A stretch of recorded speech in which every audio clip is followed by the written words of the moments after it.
Dalam kehidupan sehari-hari, kita bisa mengamati akar dan batang tumbuhan yang bertambah panjang. Di tubuh kita juga mengalami pertambahan panjang pada kuku atau rambut.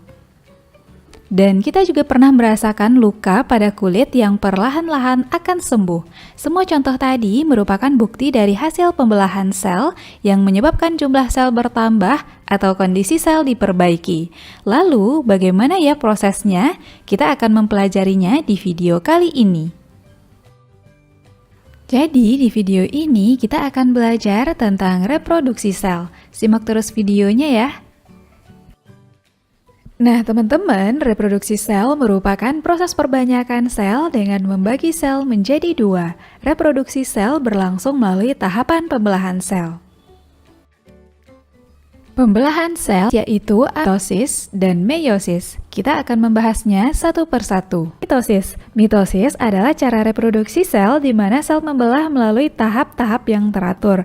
Mitosis memiliki ciri-ciri sebagai berikut: terjadi pada sel somatis atau tubuh, menghasilkan dua sel anak yang memiliki genotip sama dengan induknya, berfungsi untuk pertumbuhan dan pergantian sel yang rusak. Mitosis merupakan bagian dari siklus sel. Siklus sel terdiri dari fase interfase dan fase mitosis. Pembelahan mitosis dibedakan menjadi dua, yaitu karyokinesis, yaitu proses pembelahan inti yang meliputi profase, metafase, anafase, telofase, dan sitokinesis, pembelahan sitoplasma menjadi dua bagian yang terjadi pada fase interfase akhir. Fase interfase berlangsung paling lama, mencakup 90% dari siklus sel. Interfase terbagi menjadi fase G1, fase S, dan fase G2. Fase G1 merupakan fase pertumbuhan dan pembentukan protein dari organel sel. Fase S adalah fase penyalinan kromosom. Fase G2 adalah fase sel kembali tumbuh dan bersiap melakukan pembelahan. Berikutnya, kita akan membahas tahapan-tahapan mitosis mulai dari fase profase, prometafase, metafase, anafase, hingga telofase. Pada fase profase yang terjadi adalah benang kromatin memendek membentuk kromatid yang akan berpasangan menjadi kromosom. Kemudian membran nukleus mulai menghilang. Pada prometafase, membran nukleus terfragmentasi sehingga mikrotubula dapat masuk ke nukleus. Kromatid dari setiap kromosom memiliki kinektor yang terletak pada sentromer.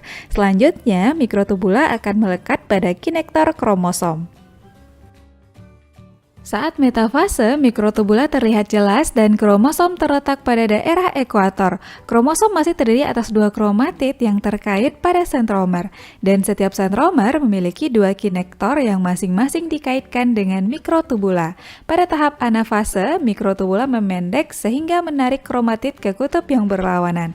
Pada akhir anafase, kedua kutub sel memiliki jumlah kromatid sama. Dan saat telofase, berlangsung sitokinesis yang memisahkan sel menjadi dua sel anak. Peristiwa tersebut terjadi dengan menipis dan memanjangnya kromatid hingga terbentuk kromatin. Nukleolus dan membran nukleus juga mulai terbentuk kembali hingga nukleus muncul sempurna dan terbentuklah dua sel anak identik. Dan pembelahan sel terakhir adalah meiosis. Meiosis memiliki ciri-ciri sebagai berikut: terjadi pada sel gamet atau kelamin, menghasilkan 4 sel anak dengan kromosom setengah kromosom induk, berfungsi menjaga agar kromosom tidak berlipat ganda dan kelangsungan spesies terjaga, dan dimulai dengan replikasi kromosom pada interfase. Replikasi kromosom ini akan diikuti oleh dua pembelahan yang terjadi secara berturut-turut yang disebut meiosis 1 dan meiosis 2. Tahapan pembelahan meiosis terdiri dari profase, metafase, anafase, telofase 1 dan 2.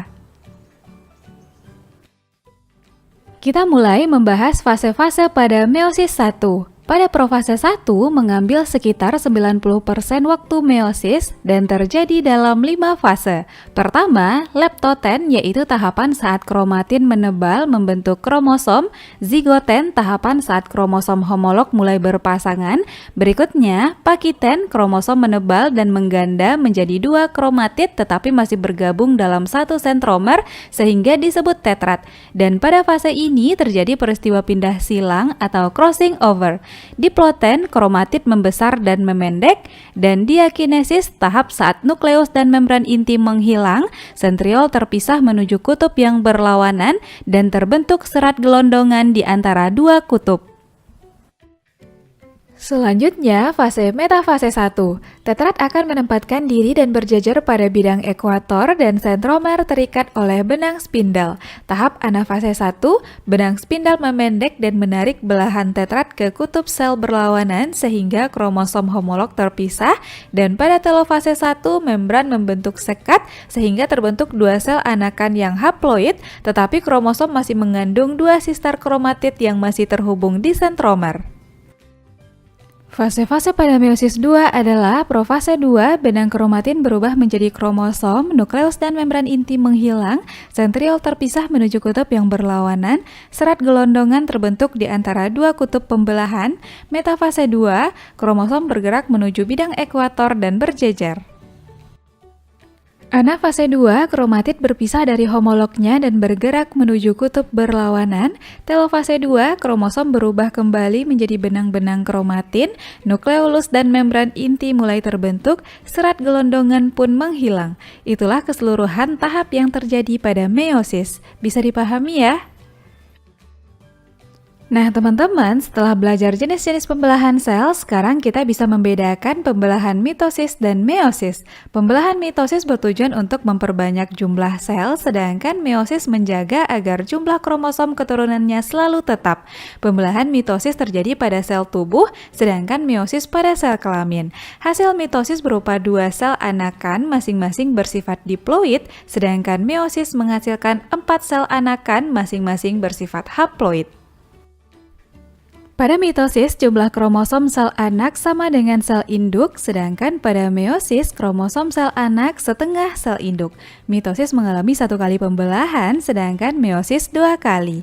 Pada fase metafase mitosis, setiap kromosom terdiri dari 2 kromatid yang berjejer di ekuator, sedangkan meiosis setiap sepasang kromosom terdiri dari 4 kromatid berjejer di ekuator.